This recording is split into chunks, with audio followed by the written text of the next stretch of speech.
Thanks for coming on, man. I appreciate you. Oh, I'm excited to be here. Thank you for having me. Yeah. So what's going on? What are you up to today? Just living the dream. Are Um, you? it's rainy in LA. Are you in LA? No, but I lived there long enough to know that It's a that's an deal. interesting day. It's a big day. Big Is day it out here. is it the classic December monsoon rain or is it just a little trickle? I think it went hard last night. Right now it's just a trickle, but So everything's it's clean exciting. now. It's LA's car wash. No It's smog, no piss hmm on the streets, my dog is very unhappy about the situation. no smells for him anymore. Is that Mhm. why? It's just that she doesn't like rain. She's not used to it. So to her, like every time it rains, it's like, what is happening? Oh, really? So we What just have to kind drag her out. It's just brutal. So we just dragged her out this morning. She wouldn't even poop. So we're gonna have to like go back and do it again. It's a whole thing. what But you kind know, of a dog? little toy schnauzer. Oh, so you got a toy.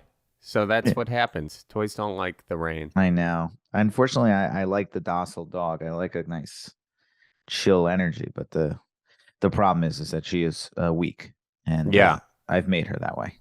Have you? Yeah, Intentionally, huh? I Yeah. feel as if I have, in many ways, created Well, this.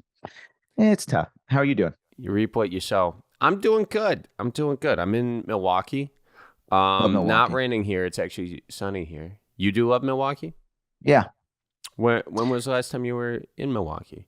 that's a quick question.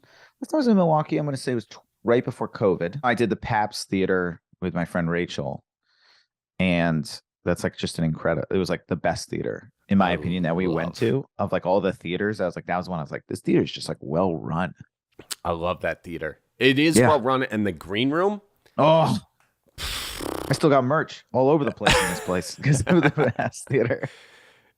I mean, they got record player. They got all the games. They Uh have a huh. coffee bar down there, a real Oh, bar, nice unbelievable. couches. I know. You're like, let's go. I know. I did. It's that and Comedy on State are the Yep. two green rooms where I'm like, you just can't even believe it. There's No, so many things to do. They give you so many activities. they do. Yeah, it's like you're in those green rooms. It's like you're going to one of those doctor's offices where something really bad is about to happen, and so that they make the toy room there. A lot of busy beads. Yes, I was very nervous. I remember actually being down there being like, this is almost too, I'm concerned. And then the show was incredible. And I was like, Milwaukee, let's fucking go. Yeah, that's a green room where you're like, I'm gonna get if I do a show here again, I'm gonna get there a day in advance and Hmm.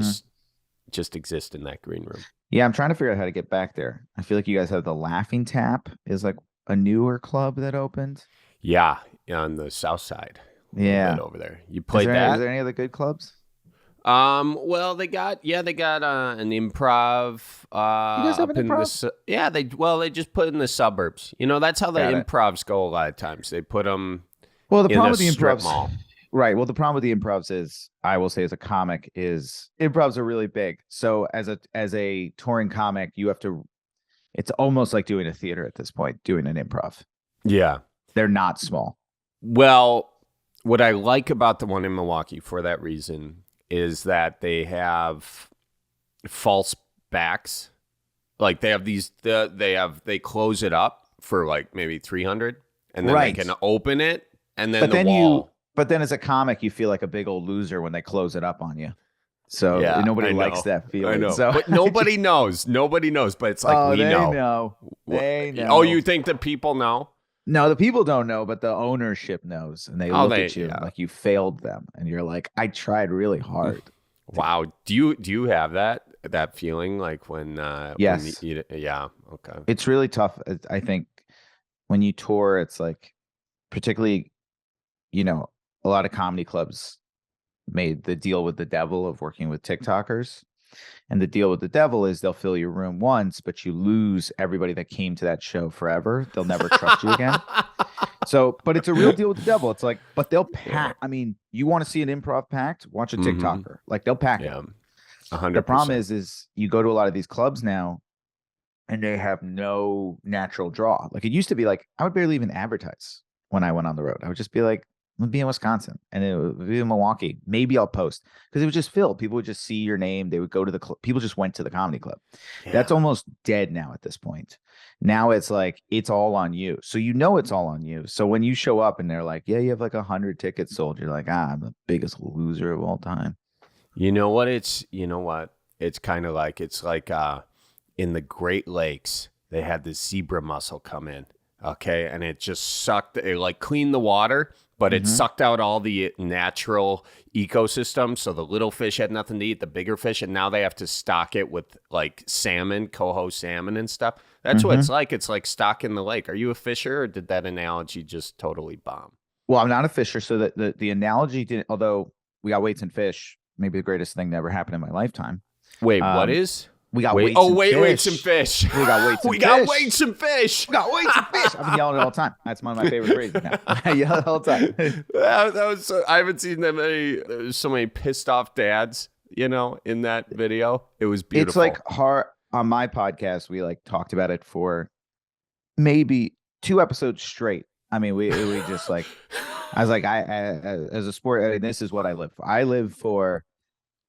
You want to see a bunch of people who care about a sport you've never heard of, care so deeply about something. Also, just never seen somebody that caught in my entire life.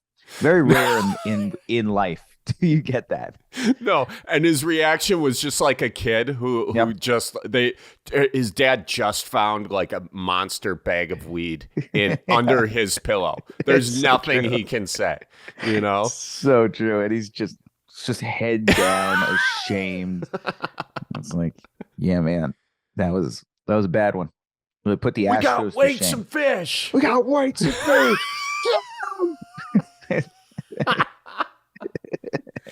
It's so good.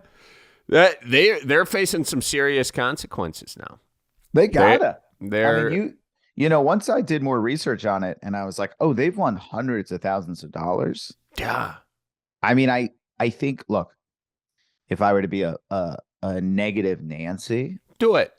I would say that it can be very hard to prove they cheated more times than that one time. Mm-hmm. So they'll claim that's the first time we've ever done it. And I don't know how you disprove that. Oh, I'll tell you what they're gonna say. Is they're gonna, yeah, like this is the lawyer for the Right. fishing tournament. He'd be like, I guarantee, gosh darn to you, that they've done this a million. They've been putting lead heads. I saw half a walleye was in that stuff. Yeah. Judge, if you don't do this, And I then mean, the judge that's is going to be the like, argument. so a guarantee, gosh darn Tia isn't legally super holding. So we need some proof. Not I guarantee, gosh darn Tia they've done it before and they done it again. Well, that's unfortunately in the you always have to remember with everything that happens, if it goes to law, to like a courtroom, just like, okay, now you're dealing with courtroom and what that means as far as getting anything to actually move. Yeah, you need some legalese in there. You need some can't just- legalese. You need something ironclad. Same thing with like, anything. If you want anything to go anywhere, you have to have something. So I say with like when people are like, when they did Serial, great podcast, but infuriating listening to her, particularly early on in the podcast series when she would be like, I think if we can just show that this girl was in the library with him, he should be let go tomorrow. And like him having to like at some point explain to her like, yeah, so to like overturn a conviction, like we need to like, it needs so much more proof than like a girl who didn't talk the first time now saying she thought she saw me. Like that's not going to overturn a conviction. He had to like explain it to her. It was an infuriating conversation to hear.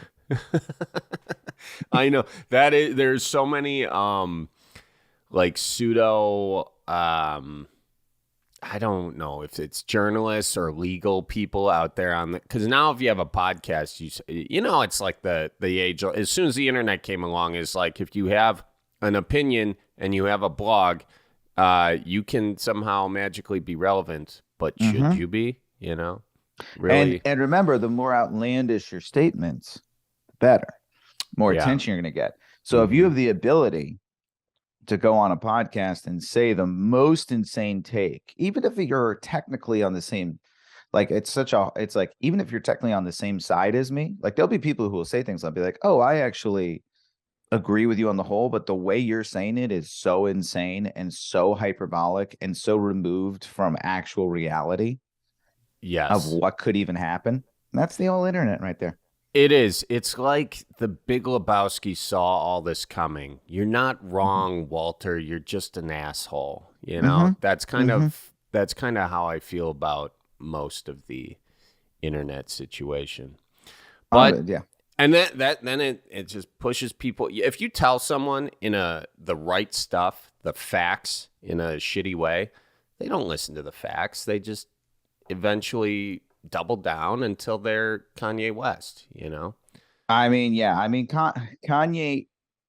Yeah, Kanye's so interesting right now because it's the it was the inevitable evolution of what was happening, but it's also the inevitable evolution of, in my opinion, mental health breakdown. Like a mental health breakdown is usually, because I don't know, do you have anybody in your life who's gone through a mental health breakdown? Yeah, and I suppose Kanye wasn't the best example to use there because he does have that element. No, but Um, but look, the whole thing is if you have mental health issues, you can be pushed to a breakdown. You mhm, know what I mean? People live for years on medication, on certain things, with just this understanding of, hey, you have a thing, and mhm, that's okay. We all have things. We all have things, and we monitor them and we work to make them better. But a big part of what causes a breakdown is this feeling of, um, conspiracy and the world against you. That's like mhm, usually when you start seeing your friends start dipping is when they'll start being like, you know, it's the woke mob. It's even like, it's whatever. It's something out there that's trying to get you. That's usually the first step down the descent to, they're all trying to get us. They're all trying to kill us. It's actually this whole, and like, they start just slipping down that path. And I think that one particular party has pushed people down that path. For both parties actually have pushed people down that path pretty far, where they've been like, the other side is trying to potentially kill you. mhm. And he's just taken the Jewish route. But to me, I was like, at some point somebody famous who's actually relevant, because it's been like small people, it's been like a Scott Baio, but it's Mhm. like he's the first one where I was like, yeah, I knew this is what happens. It, it This is what it looks like. Yeah, it's the inevitable concoction because people will say something absurd, and especially if they suffer from those things that you're saying, when you get effectively isolated, Mm-hmm. your opinion is effectively isolated. You kind of, at this point, it's an attack against you, and then you're almost at this position where you want to prove yourself right. So you just seek the sources that say you're right. And that's how you get, the farther you go to find that, the Yep. deeper into the bubble you get. Yeah. And And just to, even though, I mean, but just to go back to like, so it doesn't sound like I'm just bashing the right. It's like, I mean, the amount of intelligent people I know who to this day will go, people still taking ivermectin, that medication. And I'm like, mm-hmm, it's not. It's just mm-hmm, straight up not. Like, what are yeah, we doing? Like, how are you? Like, these are smart. These are people who are like very educated, who I'm like, oh, you're in that much in your own bubble. You're in a bubble enough where you straight up, like, that's a 2-second research job. mm-hmm, That's a real quick Google answer away from, oh, that's obviously, of course, it's been diagnosed to humans for years. I mean, what are we doing? I'm like, right, dude, you get sucked in. You get sucked in that world. You're in there forever. It's hard. yeah, I try to yeah, break mine all the time. Right now, my algorithm is actually swung right, trying to pull it oh, back a little left. yeah, Like, because I went too far. I was like, that's what you're looking at. That's what you're uh, searching. I'll like force myself. I'll force myself to like make it go back and forth, because if you Yeah. don't, you'll just, you know. See the only thing. Yeah, and I'm certainly guilty of a lot of that stuff too. I mean, we all are. We're kind of in this ecosystem, but I think the way we talk to each other, and I'm not saying this as someone who's talked to other people in the most appropriate way. I'm mostly saying it because I think I've done it the wrong way for a while. Mhm. But I think the way we say things is more important than what we say a lot of times, because you got that whole, like, you've got that famous quote, silence is violence. But like, if nobody can hear what you're saying, isn't that effectively silence? I don't know. Eh, Yes. Something. And I would even argue, if you come at somebody and you're like, you're fucking wrong, you idiot. It's like, not just are you going to make them, not just you for sure not changing their opinion, but you're probably going to make them actually go further, because they're going to be like, well, this guy's a fucking idiot. Like, who talks to someone that way? I would never talk to someone that way. You have to remember, 80% of the country does not talk that way. It's only 10% on both sides that are behaving like children. Right. So it's like, when you do that, I mean, it's like, you know, I take this special that I just put out, the ending which is of amazing, it. by the way. Thanks, man. I love the concept, dude. Thank you. Well, the end of it is a sneak ending, and it's about like something kind of bigger, and it's in particular advocates for transgender rights. Spoiler alert. And but it kind of, it says like, look, I get it. Like, I get well, I get it. I grew up in Virginia. I didn't understand it either. And then I take you through my journey to a real opinion. But it's like my dream with that joke, and I would do it on the road. I would do that joke in, like, you know, Kentucky and places like that. And you could, you know, they didn't agree, but they would listen, because I really was like, I get it. I hear you. It's confusing. It's a weird thing. It's a little different. Here's how I figured it out. And like, I'm not saying I changed anybody's mind, but I like to think the way to change somebody's mind, because also the other thing is, like, people get so mad when they're like, I talked to this person for 5 minutes, and they still believe what they believe. Is they're fucking idiots. It's like, hey man, it might take like years. Like, you're planting a seed. Like, I like to think that joke in particular at the end of the special plants a seed of like, hey, does it affect you in any way what someone else is doing? And it's like, will that grow into an evolution of thought? Who knows? Yeah, that's what I it's like in Cleveland, you know, that the Cuyahoga River, you know, set on fire. That's the one that's set on fire. I think I said it right. Set on fire, and that's what sort of prompted the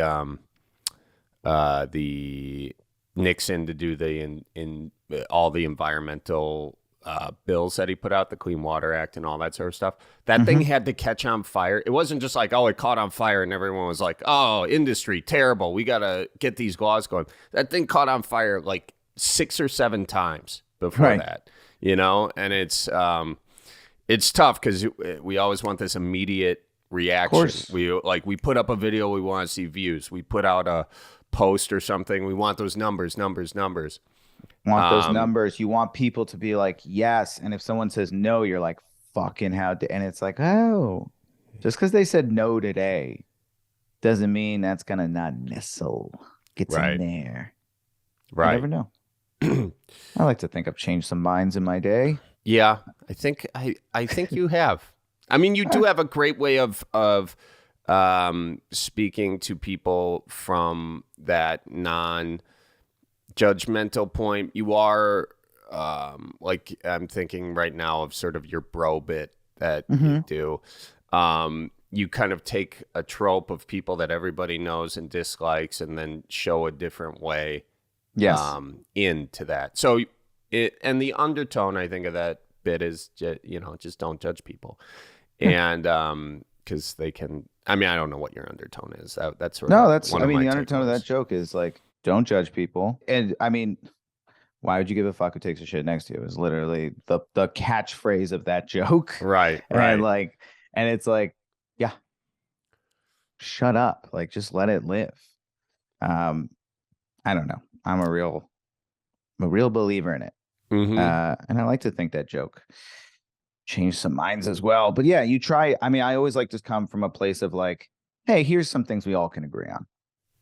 Here's some easy, that joke starts off talking about bros. It's like, it's easy. No, wait. It's a fun joke. Fun. Nothing to worry about. Then right at the end, it's like, gotcha.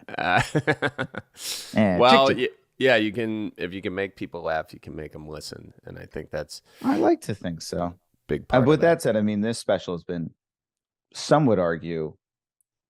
The whole point of this special was like, oh, I can like manipulate you, like I can, I can tell you, I can do both sides of a joke, so like, don't trust me. And then the ending of the special itself has like, there's people who obviously a lot of people have made to the end of the special. but there are many people who have not. And a Mhm. lot of people, well, the special has, tens of thousands of views, we think. And it's hard to tell, of course, because of YouTube and like the way it adds up, because it's all different videos. Mhm. The I think it's more the than tens of thousands, hundreds the of thousands. reels have millions of views. Right. Like the individual clips have millions of views that we've Mhm. amassed. And each of them has people being like, yes, thank you for saying this. And then the other side, so I'll have like David Blaine, and they're like, yes, he's the worst. And the other one, they're like, he's the best. I'm like, this special is literally being taken in the way I didn't want it to be taken. Like, this I is know. Well, this is exactly what I was trying to fight against. And I'm I deplorable. know, because the nature of this with shorter video clips is you can only say so much. It's kind of like releasing a song on Spotify versus an album, and how that Yes. sort of changed our consumption of that. What was your favorite choose your own adventure book growing up? Goosebumps. I think the Goosebumps. Did Goosebumps do choose your own adventure? Did they ever?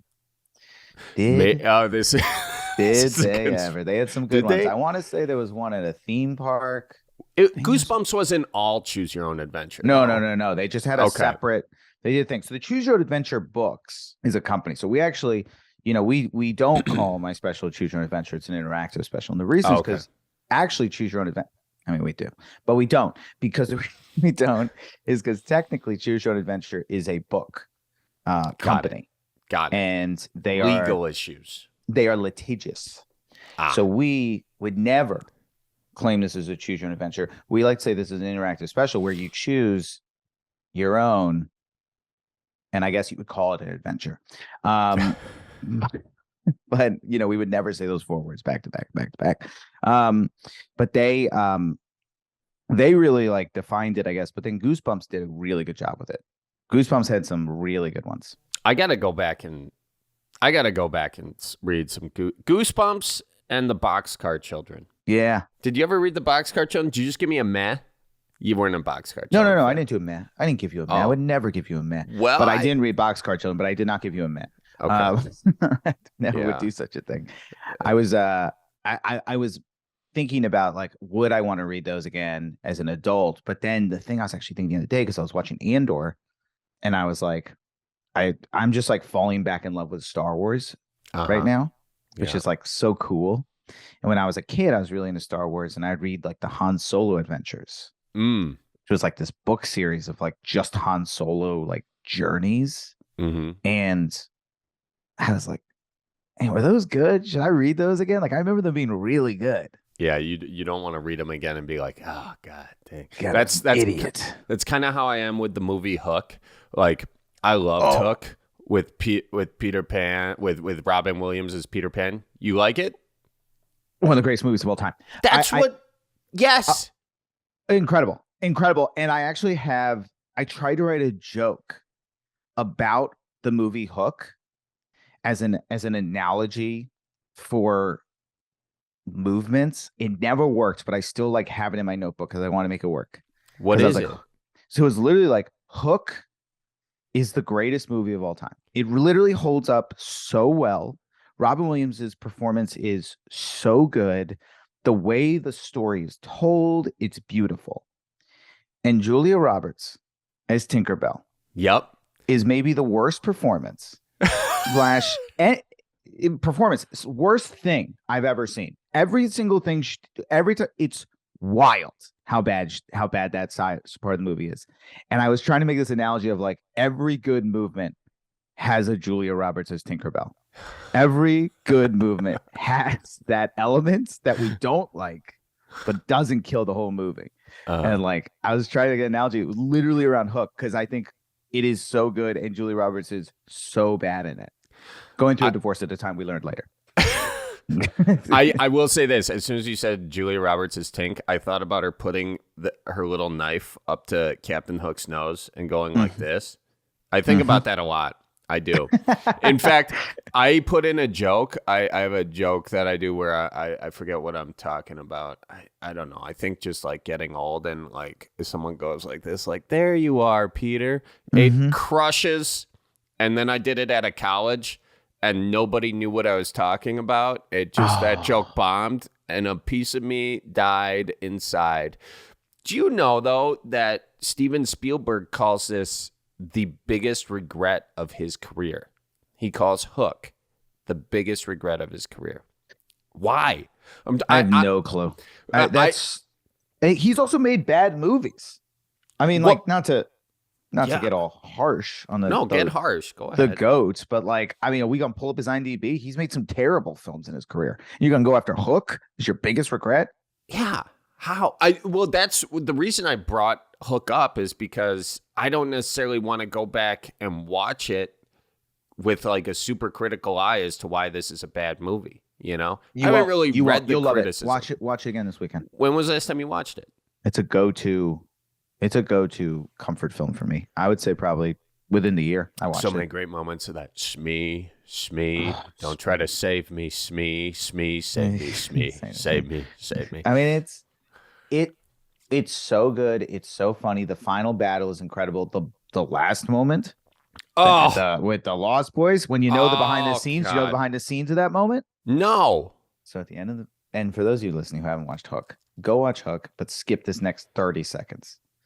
At the end of the movie, he picks who the new leader of the Lost Boys is going to be. Yeah. They didn't tell the kid he was going to be the kid. Oh. So that's his real reaction. Oh, and my God. So much because he gets his face like lights up. Oh, yeah. I still see like his eyes getting super big. And then that's when he's real. That's a real reaction. Holy smoke. So that's the first take of that scene. God, that's cool. Yeah. I am gonna go rewatch that. You're gonna love it. You're gonna have time. For sure, gonna do that. I'm jealous of you. Thank you I'm really glad we're having this conversation. So you're from Virginia. Where in Virginia? Fairfax County. And what was that like growing up? Nice. It's simple. It's I feel very lucky, particularly in Hollywood, where so many people are so bubbled, that I grew up in a normal place. I grew up around normal people. They all were nice. It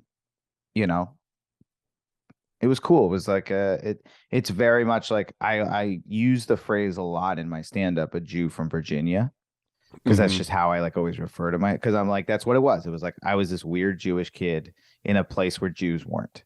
And that's like a very unique experience for Jews. We tend to live in groups. And I was just rogue, just out there, there. What did your folks do? Why'd you grow up over there? My mom is my grandfather, both of my grandparents lived in the area. My parents were both local to the area. But my mom is an artist. Cool. And then my dad is a professional speaker, specifically sales trainer. Oh, wow. Yeah. Interesting. So very left-brained family, I feel. Yes, but then very not necessarily excited about this career choice out of the gates. But your mom's an artist. Yeah, I'm an artist. But they both did it practically, right? So my mom like taught art at school, like at a school for a long time. My dad is a performer, obviously, but like went sort of the business performance route. Right. So it's like they both, I think, were like, you can do this without like ruining your life. And some would argue they had some good points, but and it's interesting when you think about it. It's an interesting point they made. What they want you to do? I think they just were. I mean, look, Hollywood is nepotism runs this town. Like, that's just how it is. I don't say it in like a negative way. I just say it like factually. It's just what it is. Like every young actor I talk to, they're like, I've heard, I'm like, the biggest thing I'll save you some time. Biggest issue you're going to have is nepotism. Like, this is a who you know city. This is a who you know town. If you don't know, then you don't know. And unfortunately, you're going to want to know. So that part is always tough. And I feel, so it's like, I think they were correctly like, look, you have no connections. We're from Virginia. Like, you're going to have trouble. And I think they were scared and they just were like, I mean, when I went to college, they were like, they said I couldn't be a theater major. And then I just double majored in poli-sci. And Oh, so I got to be a theater major. 2 theater majors. But I know it was like, but that's how the mind of like, they just were like, well, he'll have a normal degree, but it's like a poli-sci degree is debatably much more useless. Right. Like, it comes up every time I interview for the Daily Show before they inevitably pass on me for the 100th time. But like every time it comes up for the Daily Show, I'm always like, I do know what I'm talking about politically. Other than that, I've never mentioned it ever. Yeah. Right. Right. Yeah. It is one of those things. Well, so you get out, you do that. You have those two I things. go to NYU. NYU for poli-sci. Poli-sci and theater. Oh, I was kidding about poli-sci. You did go there for poli-sci and theater. So, you went to NYU for that. Oh, yeah, no, I was thinking you went to college somewhere else. That was my bad. So you go there you get those 2 degrees. You start doing stand-up in New York. Start doing stand-up. I was going to be a dramatic actor. That's what I was going to do. You kind of have that vibe. I think you can. You still want to do that? Yeah. Yeah, I love really dramatic acting. I love it. I love getting serious. Yeah. I never get to, but every now and then, everything I auditioned for is like so fucking goofy. And I do find doing the goofy role. I love doing goofy. It's fun to be goofy, obviously, but like, man, I did a self tape with a friend. We both had to do self tapes, and mine was like, wow, the crazy neighbor, like just literally like just the most insane scenes. And then his was like this like beautiful Western. And it was like this, I was just like, God, I want to be in this so bad. I want to be in here so badly. God, it was so cool. He's like shooting me, holding guns. It's like a thing. I was like, this is and then mine is just like, oh, hey, I'm coming in, look out. Do you do it? Do you find yourself? When did you do that? Are you still doing self-tape stuff? Still do self-tapes. I still act. I mean, acting is like, number 1, number 2 in my career with stand-up. Both of which, the nice thing about, because people all the time, and I know you would never ask this question, but sometimes people ask like, which do you like more? Which is like your thing? And I'm always like, there's no reason to choose. Like everybody's always like trying to pull that. I'm always like, I don't need to choose. They both. Yeah. One's a nighttime activity. One's a daytime activity. If you're a series regular, that is the only time I'll ever have to choose, and I'm not yet. Right. If I'm a series regular, I'll have to work around my schedule for the first time in my career. As of now, never had a real like conflict. Right. Yeah. You can. But yeah, I send in self tapes all the time. To varying success. Yeah, I'm awful at that. Anything I've found that pretty much anything that I haven't written myself, I'm not very good at being in. I don't know if it's that I inherently don't believe it or I'm just a shitty actor, but probably a little bit of both. I mean, I think that any stand-up can be a good actor, and I think that part of it's rewiring your brain when you look at acting. Like, I would just remind you before you do your next self-tape. Yeah. I would just remember that every night you go on stage and you say lines. Yeah.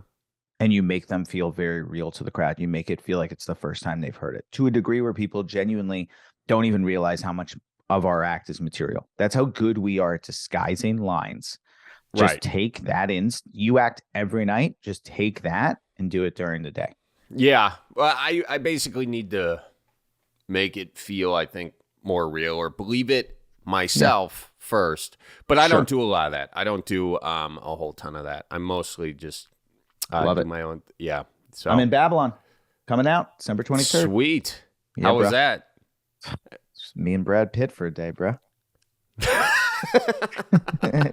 What was that experience like? Me and my good buddy Brad Pitt were on there. Yeah, are you guys good buddies?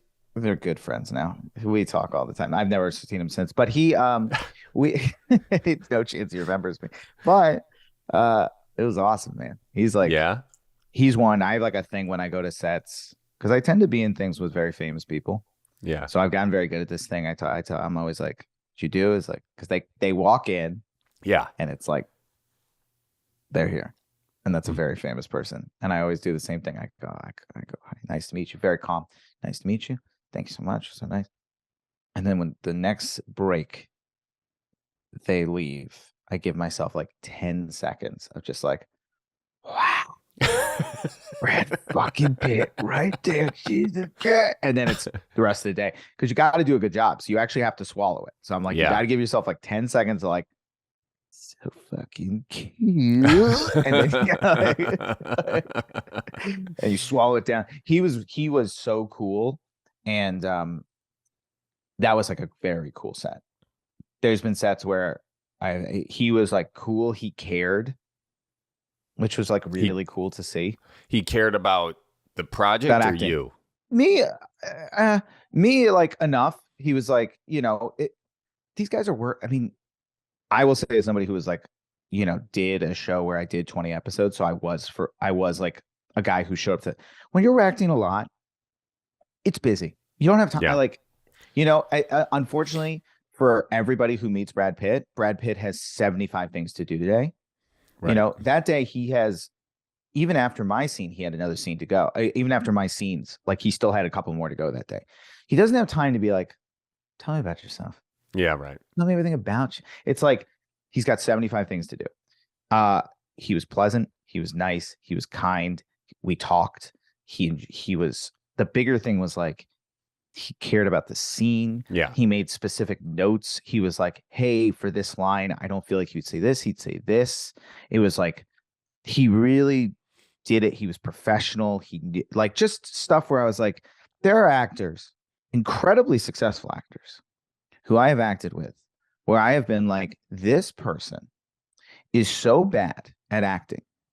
It is genuinely astonishing. These are famous people who have won awards. So I've been like, this is potentially the worst actor I've ever seen in my entire life. I don't know if it's not giving a fuck.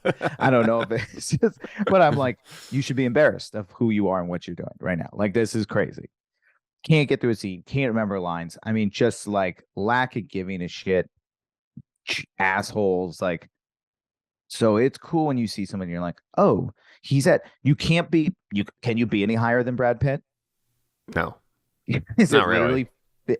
He's laughably the most famous person on the planet, and he gave a shit, cared. Like, that was awesome to see. Well, so when like a big actor can't remember their lines, do they just cut around it and let them get like the first part of this thing and then cut to another angle where they get the second part? Well, so there's always like, okay, let's do it again. Let's try it again. A lot of time. Yeah. So it's like, everybody on set's kind of like, please remember that, for the love of God, because remember, every set, like my impression of every set is you show up at 6 a.m. and you're like, you show up and they're like, we're way behind. And you're like, how is it even possible to be behind? I mean, we just started. Every set you show up to, they're like, we're so behind. So, but truly every set is so behind. So it's like, everybody's working. I mean, you watch the way the like grips and camera crews turn around a set, turn around a shot. Mm-hmm. Like, I just did something. They removed a wall in 2 minutes. I mean, the way these guys, bam, bam. And then the scary part about acting is then all these people who work so hard then go at you. Yeah. Which is like very scary. Because then you're like, you're like, Barry, Carrie, oh no, and you just see them all like, Jesus Christ. I know. I was a PA on sets too, so I saw all that. I was the walkie PA, dude. I was in charge of making sure everybody's walkies were charged, and usually they weren't. But yeah, I saw that, and I was just like, oh my God, that is terrifying. Because everybody's on a film set, especially if it's a bad vibe, you can get a lot of people in like a super pissed off mood or whatever. Yep. And it's like, if you're screwing up your lines, that's gotta be so much stress. You're used to that, though. I take a lot of pride in my ability to. Everybody has strengths and weaknesses. My weeknesses, hate word for word. Me too. Memorizing like your line, like every single word in a sentence. Like, no, I'm like, I'll hit the. I got it. I got the You'll sentence. You'll get the beats, right? But like, I went to the store. It's actually I went in the store. It's like I don't. It's like that shit gets me. particularly when I have a lot to say. Right. So that's my weakness. Is a couple times I've been on a set where they're like, "Hey, we really want it word for word," and I'm like, "Okay." like, well, so that's a big reason of like I think why I'm not like the memorizing something somebody else wrote word for word. That's difficult for me, mostly, admittedly, because I didn't put the time into it. You know, especially if it's for a tape, which I don't do a lot of those because I suck at it. But yeah, I mean the tapes are brutal these days. But yeah, I've watched, and then so what'll happen is, but so you've seen the breakdown as a PA, you've seen this happen. So they'll fuck up a couple times, right? Because they don't know the lines. Then because they get self-conscious that they're fucking up, they start lashing out. And then I get a coffee and watch this all happen. Yeah. Then they start lashing out at people, right? It's like, well, who is doing that? And then now we're at that place. Like then do you we're see lashing that a out. lot? You see that a lot with big actors lashing out and stuff after screwing up? Yeah.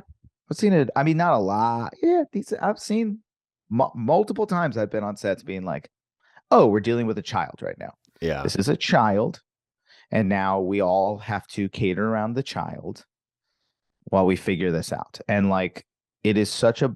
I always am just looking at them, being like, I'm always looking around, just being like, "Is it worth it?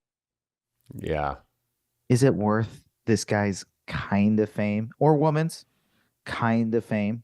For this abuse, like for this, just everybody's miserable for 2 months while you guys are making that. I'm usually in and out of things. You know what I mean? Like there's minus Crazy Ex-Girlfriend. I'm in and out of almost everything I've ever been in. So, like, you know, I'm usually there being like, good luck the rest of the way, kids. Like, seems like this set is a fucking nightmare. Yeah. And then I run away. I just run away, you know. I have like jokes I now have like bits I do on set to like to like take down the tension.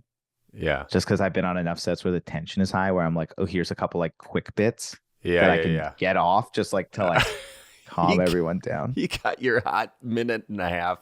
I do. I literally have a minute on set of like the clapper. I always do like a little like I'll do a little like and like that always gets a big chuckle. Yeah. Big clapper too loud, particularly if they do it really quiet. Sometimes they're like so. For some reason, they're told them like really quiet. Don't hurt the actors' ears, because I'm sure some like lunatic actor was like, "Dare you?" So I was like, I wait for them to like really do one where they're like, "Take two." Like, oh, big pop. I'll do one. This is a good one. I did this. I think I did this with Damien Chazelle on Babylon, even though I shouldn't have. Even though the set was positive, but I just was like, he was such a cool dude.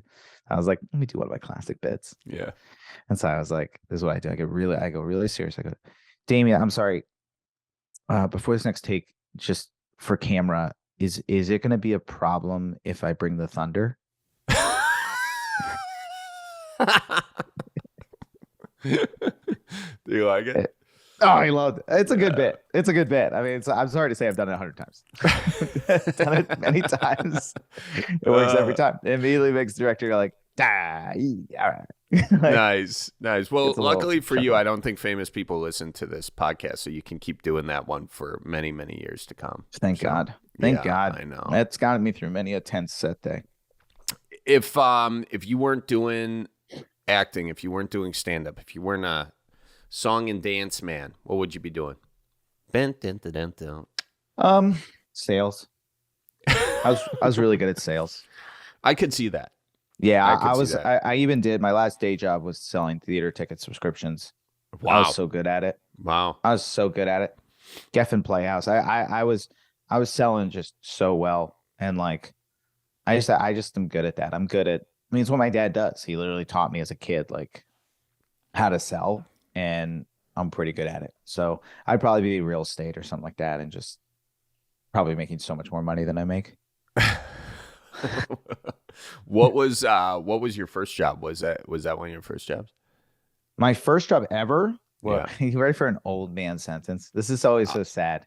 I'd love it. My first job was Blockbuster. Blockbuster. What were you? Which Blockbuster? The one back home? Great Falls, Virginia Blockbuster. Nice. What was your job there? So I was a floor walker.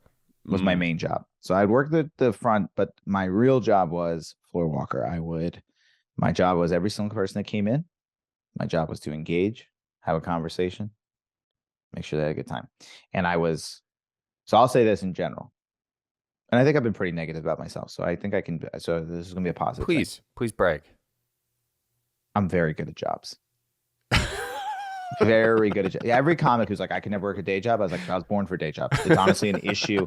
Almost every job I've ever had in my life, within a couple months, somebody's like, would you ever want to like move up the ladder here? Like, can we lock you in? Like, I'm good. I'm very good at, because all you got to do is do what they ask. That's all you got to, just swallow your pride. Like, I think it might be a Jewish thing. It's just like, swallow your fucking pride and just do what they ask. That job, floor walker, is a particularly tough job. And Blockbuster, the corporation, would send in like secret shoppers. I had those I was a pretzel roller at Eddie Ann's, had the same thing. I got screwed by them many times, but I'm guessing you're going to tell me a different story about you. I guess this woman came in. I have no clue who she was, but this was like a couple months after working there. And I guess like I was just very charming on the floor. I don't know what happened, but she basically like wrote this like review being like, this floor walker, this guy's a star. And so I became like, literally like in high school, they were like, hey, do you want to like kind of move up the ladder? Like, you're pretty good. Where do you go from floor walker at Blockbuster? What's the you go assistant manager, wow, and then corporate.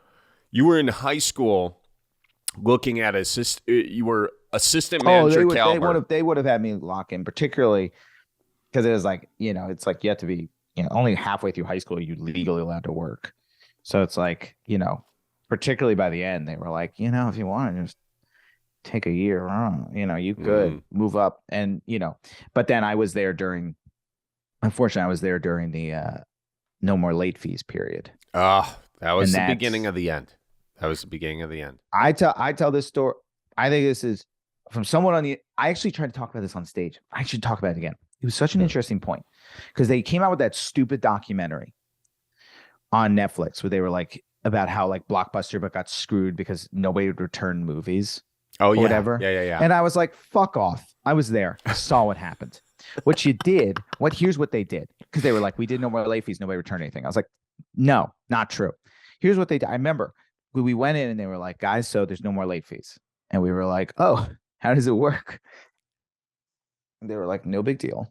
What we're going to do is they rent it for a week. Then they got a free week. And then we're just going to they'll just re-rent it indefinitely. So we'll charge them for another week of rental. And we all were like, oh, hey.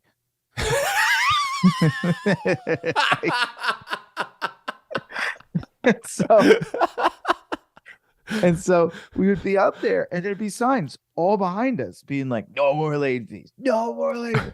And people would be like, I'd be like, it's due this day. And they'd be like, or not. And I'd be like, I would encourage you to return it by that day. And then, and just the people would come in so angry. So I was like, fuck this job. I knew Blockbuster was dead at that point. I remember also Netflix was coming along and I was like, get with the times, baby. Writing on the wall.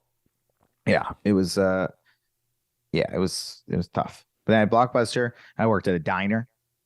Well, actually, before we get to the diner, I'm curious on Blockbuster. I'm still in okay, you're a floor walker. So, who are the weird ones? Like, what's their demeanor? Like, who's coming in there? What videos are they looking for? If you're like, uh-oh, you got any weird people on the floor? That there's weird. I mean, it's just bus. Yeah, I mean, so remember, I'm in suburban, bordering on rural Virginia. Mm-hmm. So we're not dealing with L.A., Milwaukee, like homeless, blah blah blah. Like we don't really have that where I grew up, right? Mm-hmm. You would just so it'd be like, I don't know. There were people definitely on like, opioid epidemic hadn't yet hit. Oh, geez. So, yeah. You know what I mean? Like, we don't yet have that. Like, so right now, if you go to suburbia, there's people who are losing their lives to drugs. And that's kind of now more accepted. But you forget at the time, like, that really wasn't common. Right. In the area. Like, so there wasn't a ton of, like, people addicted to things, blah, blah, blah. So it was like, in a small shopping center in Great Falls, Virginia, like, it's rural. Like, it's rural suburban. So, like, no, you would have the only thing was with Blockbuster was always people would come in and they would be like, I mean, it's infuriating. It's like you rented this movie in March. It's fucking December and you're stunned there's a late fee. It's like, yeah, you can't just take a movie. You stole. I literally be like, you stole the movie. I mean, you stole it. You said you was like, they'd be so so that was the biggest issue is people coming in just being like, excuse me, and it'd be like, yeah, I told you. Literally there were times I'd be like, I was the one who, I remember renting this to you. Yeah. I told you when it was due. We have a thing when you do. We call you. That's the thing we also would do. We call you after it's like 3 days late, being like, hi, you have this movie. I left a message. You knew. And now it's months later, and they'd get so mad. That shit. That was the real problem. Other than that, it was like every now and then, like I remember Dana Stubblefield came in once, who's a football, and I was like, whoa. Like that shit was awesome because as a floor walker, it's like, it was awesome anytime. I mean, nobody's famous in Virginia except potentially football players. Yeah. But like, man, anytime someone Commanders would come in, and my job was literally I had to talk to them. Mm-hmm. It's like same thing with like being on set with like a famous person where you're like, unfortunately for you, famous person, I'm gonna talk to you. Yeah, I have to talk to you. We're in a scene together. You're gonna have to communicate with me for a little bit.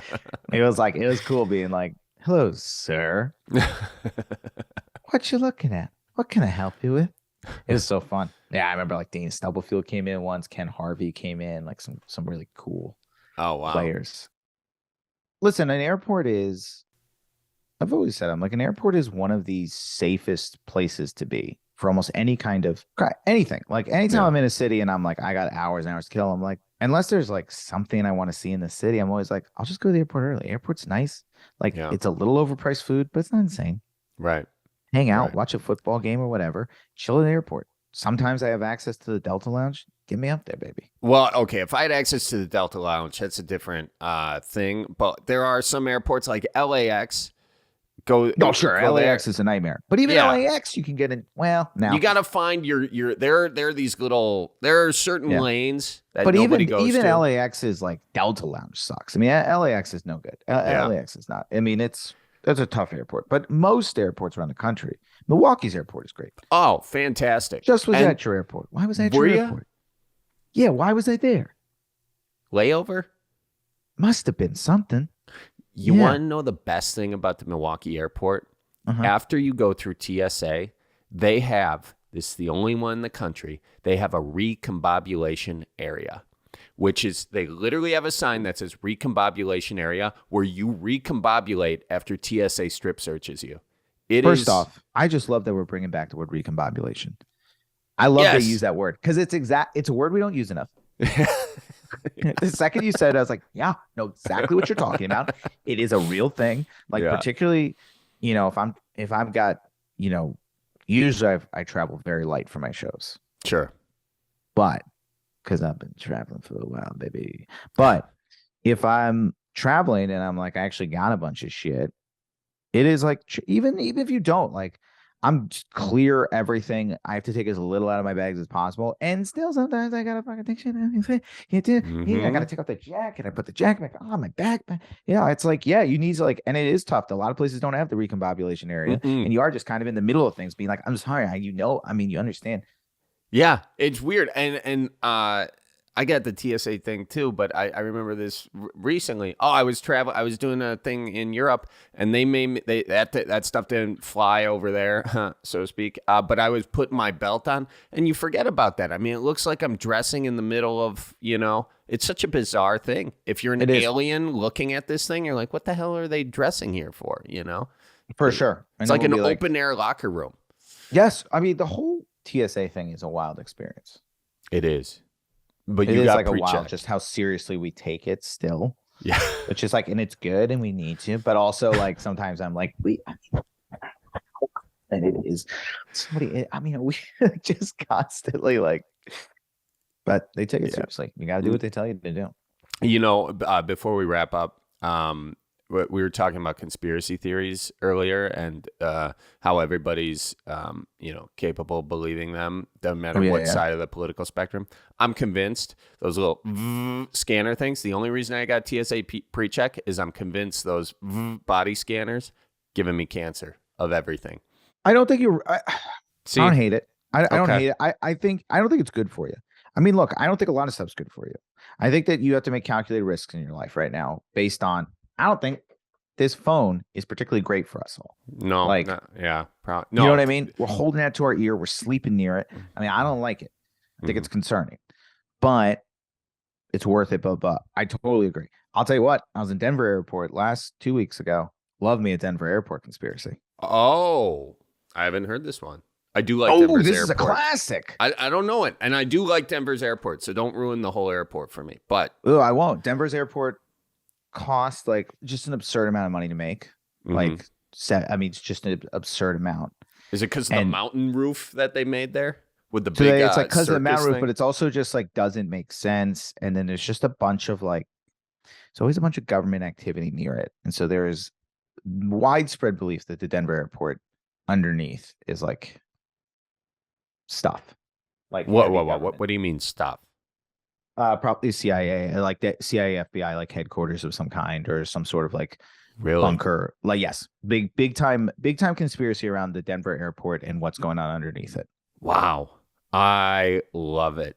It doesn't make sense. It was like the amount of money it costs to make that airport versus what it is literally makes no sense. The next time I'm going to Denver's airport, I'm going to go on a mission.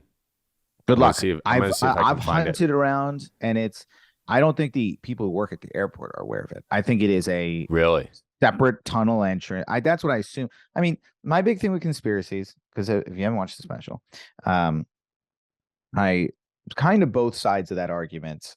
I sort of say the same thing, where I'm like, I was an OG conspiracy theorist, blah, blah. But my big thing with conspiracies is who's making money, how many people have to keep a secret, and is it profitable for the people behind it? Like, actually profitable. Like, even like if you're not going to make money, like, are we actively like COVID as a hoax or as a anything? I'd be like, who made what for what purpose? Like, why would they do that? Why would they make something that screwed up everybody's business? Right. Like, it just doesn't make sense. It doesn't make sense that would be something made. It could be an accident, blah, blah, et cetera. But like, no. There's just, you got to think about these things. Same with like, there's so many dumb ones where I'm like, I talk about in the special about QAnon, where I'm like, guy in the thing, like, government's going to kill him. Like that, you don't make it 4 years just dropping government secrets every day. It's just not how it works. Right. So what was one? Oh, so Denver airport though, is a one where I'm like, yeah, it makes sense. They need to have ones that are hidden. Makes sense to do under an airport. You have a built-in security thing anyway. So you're just adding more security. All you got to do is have an entrance a couple miles away and then a tunnel underneath. And an airport is a place that people typically, unless you're traveling a lot, aren't trying to get there early, aren't trying to spend a lot of time there, aren't poking around too much. Yep. Until now, until they listen to this podcast. And then it's a game changer. I'm not the first to say this, but I am proud to say I am a Denver airport. I don't know what's going on with this Denver airport. I am curious about it every time. It's always under construction. It's always construction happening at the Denver airport. Yeah. What's going on? I'm going to open my eyes the next time I'm there. See what you got to open your eyes, bro. Open your eyes. Hey, where can people find you and see your special? Okay. So if you liked me, if you like comedy anyway, I have a interactive, choose your own, and I would argue it's an adventure special on YouTube called You Choose. Parentheses, and I would argue. And I'd say it's an adventure. Yeah. It is on YouTube. It is called You Choose. It's really fun. You pick my jokes, you pick my opinions. There's a very special ending to it, and I really encourage you to just sit down. It's really fun to do with like a group. Like, sit down with a group, you pick as a unit. It's fun. It can be a little tough on an Apple TV, but it's not impossible. But it's really fun on a computer also, and it's just a good time. And it's cool. It's only 35 to 45 minutes based on your choices, not even that long. And I really hope you watch it because I think it's special, and I think there's less and less specials that seek to be special, and I think this is something special. So I hope you give that a watch. Follow me on social media at Danny Jolles, Jolles. TikTokers are taking their jobs. It's very important you follow me. It really does help because I will be in your city, and it really helps me if you come out to shows, as we discussed at the beginning of the podcast. And and then I guess I'll say it because even though it's like why, it's like who get, but I am in Babylon coming out December 23rd. Confirmed, made the cut. Hell yeah. I can't wait to see you right before Christmas. That'll There's be fun. a video evidence of me and Brad Pitt in a tent together. Nice. That's awesome, man. Well, thank you so much for coming on. It is great having you. And I watched the special on YouTube, which is a very pleasant viewing experience, frankly. Yeah. So, all right. Well, thank you. And, hopefully we'll see you on the road or at Denver Airport looking for the CIA. We're going to figure it out. All right. Sounds good, man. We'll talk to you soon. Bye-bye. Bye-bye.